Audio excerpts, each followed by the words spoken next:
안녕하세요. 아틀란타 호프 TV입니다. 요새는 세계가 좁아서 한국에 사나 미국에 사나 프랑스에 사나 무슨 브라질에 사나 세계를 다 같이 보고 있고 또 다 같은 생각을 나눠요. 우리 민족이 다르든 역사가 다르든 같은 입장에서 세계 안에서 세계인으로서 생각을 하고 삽니다. 이런 차원에서 요새 소련하고 우크라이나하고 싸움이 생겼고 또 어떻게 한국에도 좀 생각지 못했던 전쟁 분위기를 TV에서 더러 읽어보는 수가 있어요. 참 그런 것을 볼 때마다 이 전쟁에 대한 문제가 경험을 한 저희 같은 사람으로서는 여러 가지 생각이 또 떠오릅니다. 예수 믿는 사람, 믿음의 입장에서, 믿음을 가진 사람의 입장에서 생각해 보게 되더라고요. 그래서 오늘은 하나님이 이기신다, 기독교와 전쟁, 이런 말씀을 좀 나누고 싶습니다. 구약성경 여호수아 8장 1절부터 2절에 있는 말씀을 보면 여호와께서 여호수아에게 이르시되 두려워 말라, 놀라지 말라, 군사를 다 거느리고 일어나 아이로 올라가라. 아이라는 것은 조그만 도시입니다. 보라, 내가 아이 왕과 그 백성과 그 성읍과 그 땅을 다 네 손에 주었노니 너는 여리고와 그 왕에게 행한 것 같이 아이와 그 왕에게 행한 것 같이 아이와 그 왕에게 행하되 오직 거기서 취한 물건과 가축은 스스로 취하라. 너는 성 뒤에 복병할지니라. 이런 말씀이 있습니다. 이스라엘이 애굽에서 나와서 가나안 땅을 향하여 들어갈 때 이 일을 기록한 짧은 장면인데 저는 전쟁을 어려서지만은 경험을 했고 또 청년 때 6.25를 경험했습니다. 그리고 아직까지도 남북한은 통일되지 못하고 있고 우리는 참 강대국 사이에서 발전하고 성장했습니다. 참 하나님께서 우리 기독교인들을 사랑하시고 특별히 남한에 많은 복을 주신 것으로 믿어요. 그런데 제가 이렇게 생각을 해봤습니다. 도대체 왜 우리가 전쟁에 대하여 걱정을 하고 사는 것인가? 또 이 전쟁은 왜 일어나는 것인가? 저희들은 제2차 세계대전을 체험했고 6.25 전쟁을 또 체험했으니까 전쟁에 대한 그런 생각이 젊은이들하고는 조금 틀리지요. 전쟁이 인간의 욕심이나 인간의 그 어떤 정치적 그 환경에서 일으키는 하나의 인간적 악한 마음의 발로라 이렇게 볼 수가 있으나 성경을 그동안 오랫동안 이렇게 목회를 하면서 공부를 해보니까 전쟁은 하나님이 일으키시고 하나님이 주장하시고 하나님이 끝내시는 거더라고요. 전쟁이라는 것은 하나님의 그 징치의 수단이에요. 하나님이 야단을 치시는 하나의 방법 중에 하나입니다. 예레미야 28장 8절에 있는 말씀을 보면 나와 너 선지자들이 자고로 여러 나라와 큰 국가들에 대하여 전쟁과 재앙과 연병을 예언하였느니라. 이것은 그 바벨론과 이스라엘 관계에서 선지자들의 예언을 하신 말씀인데 전쟁과 재앙과 연병을 하나님이 일으키신다는 거예요. 우리가 코로나로 지금 한 3년을 고생했잖아요. 3년도 더 됐나요? 전 세계가. 그러더니 요새는 연병이 아주 심하더라고요. 한국은 아주 대단하다고 그래요. 그렇고 뭐 미국도 요새 젊은이들이 많이 걸린대요. 그래서 하나님이 전쟁과 연병과 재앙을 주신다고 그랬는데 왜 이렇게 코로나와 왜 이렇게 전쟁의 위협을 주시는 것일까?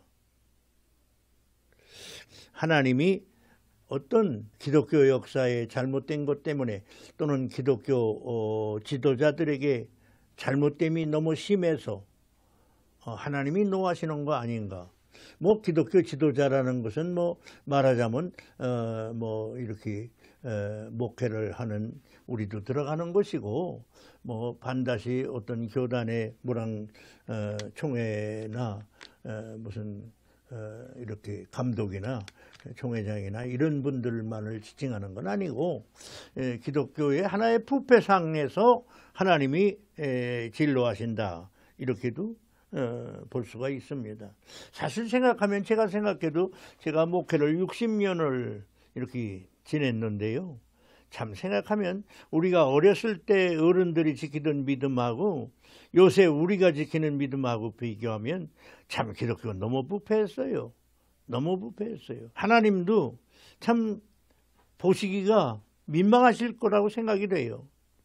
그러니까 에레미야서를 통해서 이게 하나님이 이런 때 전쟁을 일으키셔서 깨닫게 하신다. 또 하나님의 능력과 정의에 대한 정의의 표현이다. 이렇게 볼 수가 있어요. 다시 말하면 전쟁을 일으키기도 하지만 이렇게 될 때 우리 기독교 지도자들은 무슨 해결을 해야 됩니다. 열왕기상 17장 47절에 보면 또 여호와의 구원하심이 칼과 창에 있지 아니함을 이 무리로 알게 하리라. 전쟁은 여호와께 속한 것인즉 그가 너희를 우리 손에 붙이시리라. 이렇게 사무엘상 17장 47절에 말씀했거든요. 이것은 다윗 시대인데 언제든지 하나님의 능력으로 전쟁을 끝낼 수가 있다 그 말이에요. 말하자면 저 나라가 먼저 쳐들어오든지 우리 쪽에서 무엇을 잘못했든지 간에 하나님의 섭리 가운데 그게 되는 건데 하나님이 그 전쟁을 멎게 하신다 그 말이죠.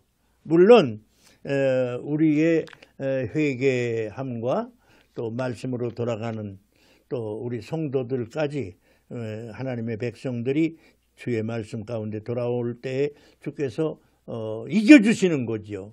다시 말하면 우리가 감당할 수 없는 그 블레셋의 강한 힘이지만 다윗 같은 소년이 나가서 싸워서 이기는데 그것이 다윗이 이기는 게 아니라 하나님이 다윗 같은 사람을 세우신단 말이에요. 그래가지고 그 다른 사람 무서워서 아무도 꼼짝 못하는데 다윗이 나가서 그 뭐 돌팔매 몇 개로다가 골리앗을 이기잖아요. 성경 말씀에 보면 여호와의 구원하심이 칼과 창에 있지 아니하고 여호와께 있음을 알게 하려 함이라 이랬거든요. 그러니까 다윗이 이겼지요. 그 생각하면 그 16, 17된 소년이 이길 수가 있나요? 그러면 이것이 결과적으로 그럼 하나님은 심심하셔서 이렇게 하느냐? 여호와의 백성들에 대한 영적 각성과 우리가 이 세상을 살아나가는데 참 영적 이스라엘인 우리 기독교 신자들이 깨닫고 하나님의 백성들이 이 세상을 살아나가는데 영적 전쟁을 하는 가운데 있다 그 말이에요. 영적 전쟁을 하는 가운데 너희들이 이런 믿음을 찾아야 이길 수가 있고 하나님이 이겨주신다. 그런 말이죠. 이스라엘이 조그만 거 여리고성에 비하면 10분의 1밖에 안 되거든요. 볼 것 없는 전쟁에서 진단 말이에요. 못 쳐들어가요. 그런데 그것은 왜 그린 거 아니? 그 아간이라고 하는 사람이 여리고성에서 시날산 에토 한 벌하고 은 200세계라고 금 50세계라고 요걸 전쟁 끝나고 나가지고 가서 자기 가족하고 잘 살으려고 전리품 가운데 훔쳐서 감춰뒀단 말이에요. 그러니까 하나님이 그 조그만 성을 못 이기게 해요. 그렇습니다. 앞으로 우리 나라가 전쟁이 없이 또는 지금 뭐 이렇게 소련이 지금 전쟁을 일으키는데 조금만 잘못하면 3차 전쟁으로 간다고 그러잖아요. 그런데 3차 전쟁으로 안 가고 지금 이렇게 못구들이 있잖아요. 그러니까 이런 것이 앞으로 어떻게 끝날지 모르겠으나 우리 성도들에게 영적 전쟁에서 승리하려면 너희가 하나님의 말씀을 따르고 잘못한 것은 얼른 회개하고 주님 앞에 돌아와라. 그런 말씀이지요. 오늘 우리는 세계 어디에 있든지 같은 시대에 살고 있습니다. 같은 입장이 되어 있습니다. 같은 신앙에서 부딪히고 생각하고 행동하고 있습니다. 그러면 어떻게 생각을 해야 할까요? 우리가 부딪혔을 때는 어떻게 해야 될까요? 우리와 연합하는 나라들과 함께 어떻게 해야 될까요? 소위 세계 3차 전쟁이라고 하는 전쟁을 일으켜야 될까요? 그렇게 하면 누가 죽고 누가 어려움을 당할까요? 부디 이런 때 우리 기독교인이 먼저 회개하고 하나님의 말씀으로 돌아가야 옳다고 생각합니다. 저는 이 말씀을 준비하다가 안희숙 사모님이 생각이 났어요. 안희숙 사모님이 신사참배를 거절하고 독립운동을 하다가 일본 사람들한테 붙들려서 재판을 받고 감옥살이를 하고 6년 선고를 받았어요. 5년을 감옥살이를 했습니다. 제2차 세계대전 동안에 우리 한국 선배들이 믿음을 지키다가 형무소에 간 사람들이 많고 우리 침례교회에서도 장로교회는 더 많아요. 여러분이 계시지만 우리 침례교회에서도 우리 김용회 목사님, 박기양 목사님, 신성균 목사님 세 분이 옥에 가서 살았고 또 전지규 안수 집사님 그 가정이 다 어려움을 겪었습니다. 우리가 그런 걸 다 경험했는데 이제 더 이상 전쟁이 우리나라에서 일어나지 말아야 되겠어요. 우리 자손들에게 다시는 일어나지 말았으면 좋겠어요. 우리 모두 하나님의 말씀으로 돌아갑시다. 이때 우리 기독교 지도자들이 손들고 아버지께로 돌아가면 전쟁을 못게 하시고 전쟁을 통하여 복음이 증거되게 하시며 기독교인들에게 영적 생활을 더 잘할 수 있도록 하나님께서 인도하여 주실 줄로 믿습니다. 감사합니다.